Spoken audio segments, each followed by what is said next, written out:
This video is brought to you by Squarespace. The life of a theater documentarian is a weird one.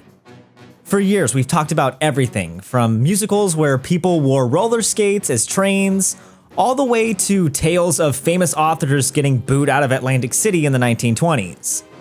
But through it all, we usually focus on one thing: how shows end. So when my friend, Catherine Quinn, invited me to see how a show's life starts, I thought it'd be interesting to take her up on it.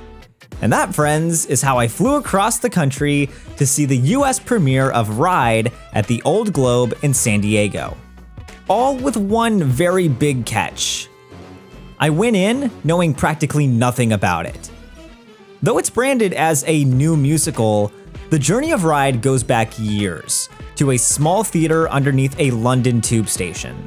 And thankfully, that journey's been well documented by my other YouTube theater friend, Mickey Joe. So of course, after seeing Ride's US opening night, there was no way I couldn't talk to him about it. We spent 45 minutes breaking down the history of how it came to be, the changes it's seen in its US iteration, and whether or not a show actually needs Broadway to become a success. This is that conversation.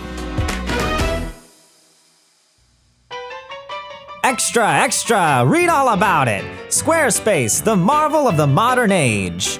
It's never been easier to turn your hobbies into big business. With swanky custom merch where shipping is handled for you, new flexible payment options that let customers buy now and pay later, and professionally curated layout options that will help make your mark on the world. Head to squarespace.com/waitinthewings and use code waitinthewings to get 10% off your first purchase of a website or a domain. You hear? So I'm so ready to talk all things Ride. The best place to start off is, how did you get introduced to Ride? Because it's the thing of, I've known that you've just been attached to Ride. Which I love because it's really cool. I think Ride is probably, it feels to me like one of the first small shows that I really decided I wanted to champion, because obviously, like, on social media there's a lot more traction to be had talking about the big West End stuff, but I loved this material so much. And when I first saw it, this is a really fun story because it was at something called the Vault Festival, which is so named because it takes place literally in the vaults underneath London Waterloo train station. So it's underground, and it's dark, and you're basically in a cave, and it smells of damp the entire time, like you're probably going to catch something. And it happens in winter, which is a terrible idea, but it was brilliant because it was a great platform for all of these like early career emerging theatre makers and writers and producers and performers. It has just very recently been announced because the venue decided they wanted to move in a more commercial direction, so they lost that venue. They were looking for another one, and now it's been announced that the Vault Festival is never going to happen again, which is really devastating because of shows like this. It's kind of like a more achievable Edinburgh Fringe because it's actually in London and it doesn't cost as much for producers and theatre makers. But it was this thing where you'd have like 6 different theatrical spaces simultaneously, all with different shows, and that's where I saw Ride. It was on an afternoon. This must have been, I think this might have been 2020, like in the weeks before. It's like March 2020, I think, is what I was reading when it happened. Yeah, it must have been. So this Talk about cutting it close.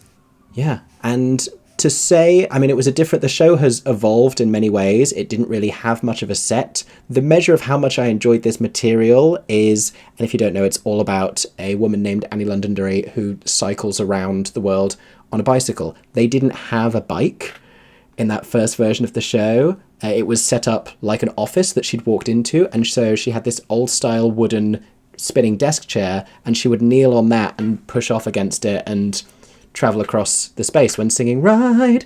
And like, obviously it needed a bicycle down the line, but it worked in that format, and that's how I knew it was special. So what did the stage look like? Did it have a lip, like a drop off?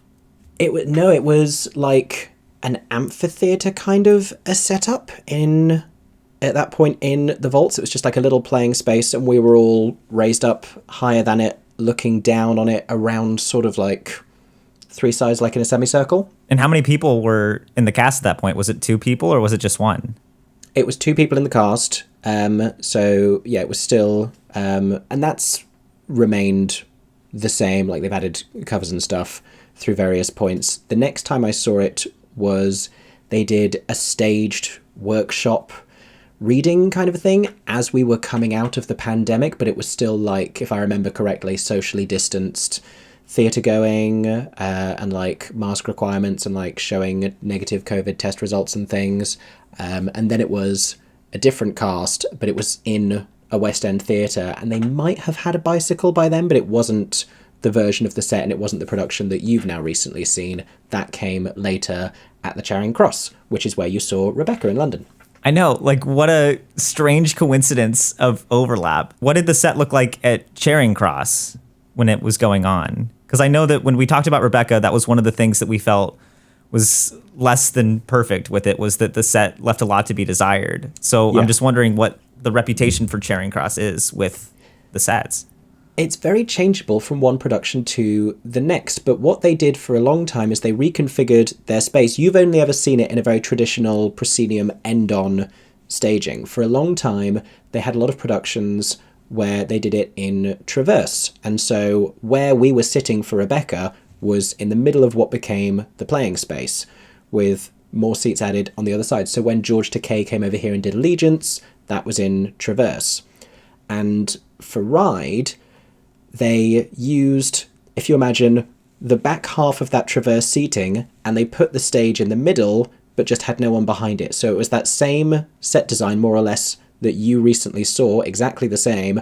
They just had a lot of depth to work with. So they really reduced their capacity, which I guess from a producing perspective meant they weren't able to make as much money, but they really wanted to have this staging, this set design, and it looked great. How would you compare it to when you saw it that first time? It was completely different, and it's one of those shows where you just like the material enough and you like the music enough, and it's a vessel for great performances, and you think it doesn't need all that, and then it gets those other features and it gets this transformative set that has a lot of hidden secrets of its own and does a lot of exciting things, and it heightens the thing even more. So that's something that I really walked away with, was the magic. I didn't know there was going to be so much magic in this show. Did they have that much magic the first time you saw it? It was just this storytelling and this charismatic personality, and it was really just the text performed, and then everything else, all of the magic, all of the reveals, everything else came later. So in terms of the producing of it and the design of it, obviously substantial changes, but also there's something about the tone of it and the relationship between the two characters, because it was very platonic in the beginning, and then... Which, give a rundown of the characters for a lot of people who haven't seen the show before. So the premise of the thing is that you have Annie Londonderry, who is arriving to interview for a writing position at the World newspaper, and she isn't prepared to interview. She thought she was going to be offered the position, so she has to, on the fly, pitch a story, and she is telling them her story of how she has just completed this record-breaking cycle around the world, being the first woman to do so, winning a wager, and this incredible, remarkable, almost unbelievable story. But it's too big a story for her to tell by herself, so she ropes in the only other person that we see on stage while she's pitching to us, the audience, a secretary named Martha, who is very reluctant to participate to begin with, and gets sort of painstakingly dragged into it and eventually gives herself over to telling the story. And then something theatrically exciting happens where, sort of beyond Martha's ability to know what exactly happened, the two of them end up telling Annie's story. But there's a romantic, sort of a sapphic undertone that creeps in that wasn't even there at Charing Cross. Like, the vibes were there. Oh, wow. But they very much saw that people were responding to it, and I guess that, like, a new young audience digs queer representation in musical theatre, or even just, like, the suggestion and the possibility of that being an option. And so the show, in an identical production almost, came back after being at Charing Cross and returned to another venue called Southwark Playhouse Elephant. And between those two runs, they changed a couple of keys and tinkered with a couple little bits of script, but the biggest change was that Annie and Martha had more of a suggestion of a romantic chemistry. And what do you think that adds to the piece? I think it adds an awful lot. Not only does I think it give it new ways to speak to a contemporary audience, but I think, it's interesting, the whole thing in its sort of historical perspective. And I'm sure you have thoughts on this as a documentarian, because I walk away from this show not really, I could care less what's actually factual. And I think there's a difference between stories that are factual and stories that are true. And there's so much truth to it and honesty to it. And everything that we find out about Annie Londonderry's circumstances, the possibility of a sexuality that because of her position and because of the time period wouldn't have been a possibility, I think adds another dimension to her character. Yeah, because it's set in the late 1800s. Yeah. And I know that with Freya Smith, the scriptwriter. Yes. I know that with her approach, that she really wanted to focus in on that freedom that came with, the bicycle is more than just a bicycle. It's that symbolism of women finally had this new independence and they could go places, they could break away from that conformity of just, you needed to be a certain type of way. And I think what's so interesting about Annie's story is that it's unlike a Hamilton where you have all of these biographies and you know so much about Hamilton and the Revolutionary War. You don't really know that much about Annie. This was my first time learning about her. And so I think that really gives a lot of structural freedom, and I think a lot more places to fill in the blanks with your own interpretation of it too, which it's like you said, it is true. And it's something that I could honestly believe because of just how Annie is presented, where she is this, really takes charge of her own life, which is remarkable because as you find out, I don't want to give away major spoilers because it's really fun at the beginning and then it gets really dark for a second and then it's fun again. But it's when you go to that moment of darkness that you're like, whoa, there's a lot more going on behind this facade than we all knew. The version of herself that she presents to the world, and then when that gets challenged a little bit, she offers in response, well, do you prefer the reality? It's the same thing. I don't know if you got to see Life of Pi when it was on Broadway, but it's that whole idea of what the show is representing in the actual story when they question whether any of that could even have happened to him. And he said, well, let me tell you this alternative, which story do you prefer? And so I think it has that to it. And that's something that this show does so well that I haven't really seen in a long time, is where they really dive into and they embrace the theatrical nature of it. Where it seems like a lot of shows that I've seen, it's pretty plain, it's safe. Just with this one, it unapologetically leans into that imagination. And I think that imagination is so crucial to the story. And I love it with that relationship between Annie and Martha because they're two polar opposites. It's interesting because they're the same age, but here you have Martha, who's very much the toe the line, speak when you're spoken to type woman from that time. And then you have Annie, who is this representation of independence and confidence. And it's this Martha's a great foil to Annie and Annie's a great foil to Martha. So much of the early part is spent with Martha and trying to get Martha to play along with this reality. And it gets to the point where it's after she says no about 4 times, it's this person sucks. It starts to drag a little bit. But then once Martha decides, yeah, I'm going to do it, it really picks up a whole nother speed. Have you seen the movie Hook with Robin Williams? She has her Hook moment. They have that moment with the red wine where Annie's pouring water into the wine glass and it's just water. And Martha just keeps seeing that it's just water. And she's like, this isn't red wine. What are you talking about? And then they have that snap moment and she pours the water and it turns red like wine. And it's like, oh, she just had the Hook moment where they're eating the imaginary food. And then she has that. And that's really where the show just takes off because I went into it not knowing anything about this other than really what you had covered on it. And I went into it thinking like, oh, it's Wizard of Oz. Because I saw a lady in a shadow with a bicycle, and I thought it was like da-dun, da-dun, da-dun, but it was not. So with that magic stuff, when did that really start coming around for it?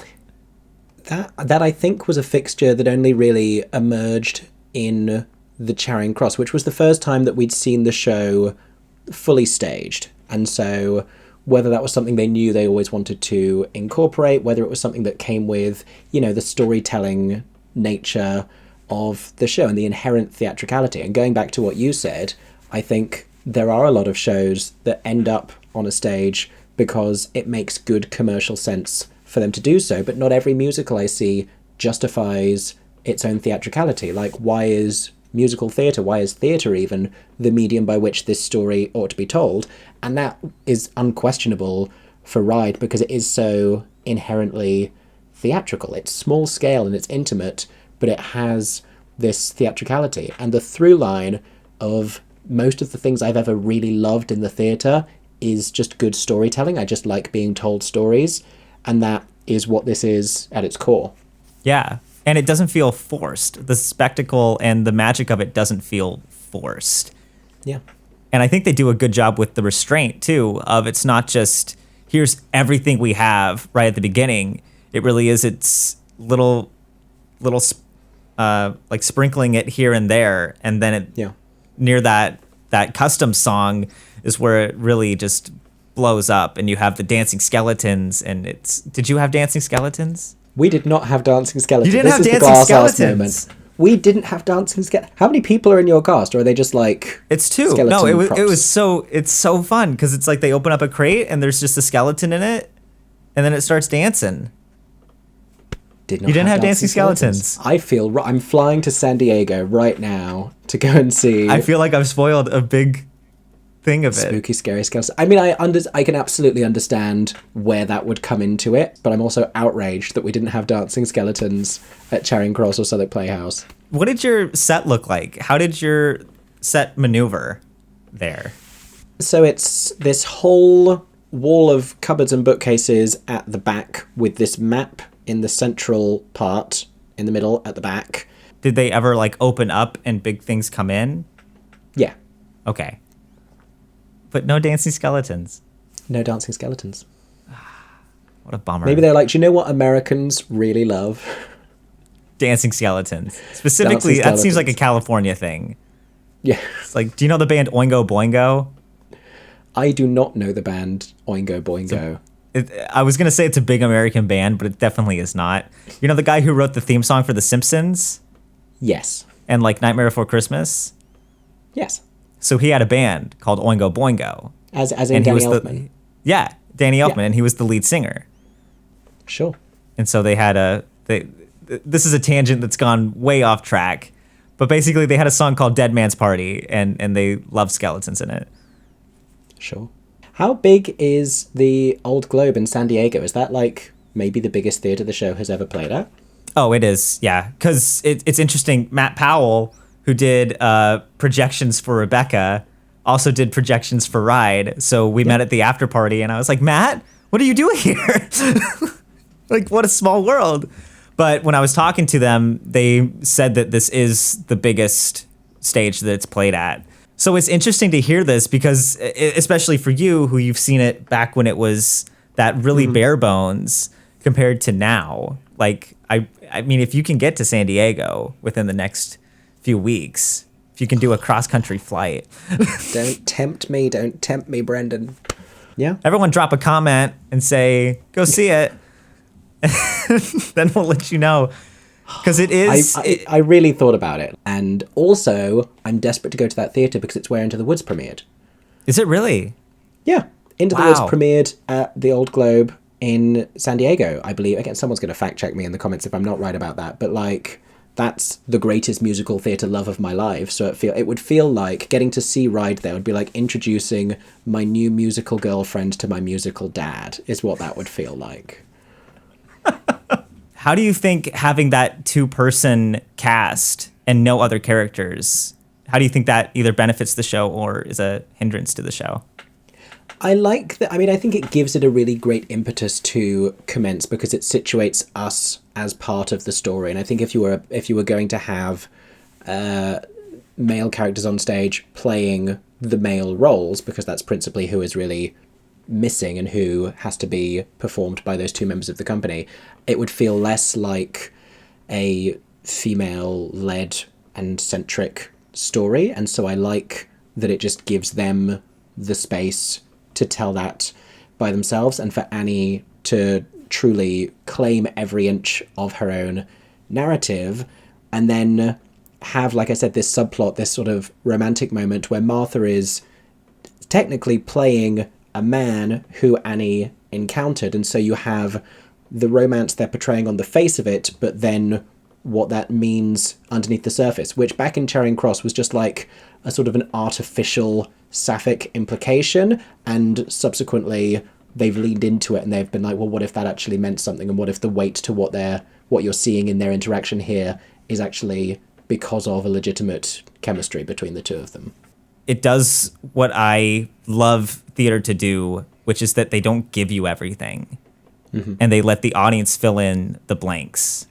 And so looking at the show from a commercial standpoint, because it hasn't always been that razzle-dazzle type show, how do you think that it could fare if it were to go either A, to a bigger West End theater or even to Broadway? This is always the challenge, is that like commercial viability and artistic merit, as we know from many other things, does not necessarily go hand in hand. And it's often some of my favorite shows that I think, I love that so much, it's going to be very difficult to market. Even from what you said of like, is it the musical about Miss Gulch in The Wizard of Oz? And you wouldn't want it to be much more forthcoming than it is, because the surprise of it and the revelation of it is really a big part of the show. There would have been aspirations at that time for it to go to the West End, but it's very difficult, even in the wake of Six, for shows to make that jump from what we call off-West End venues into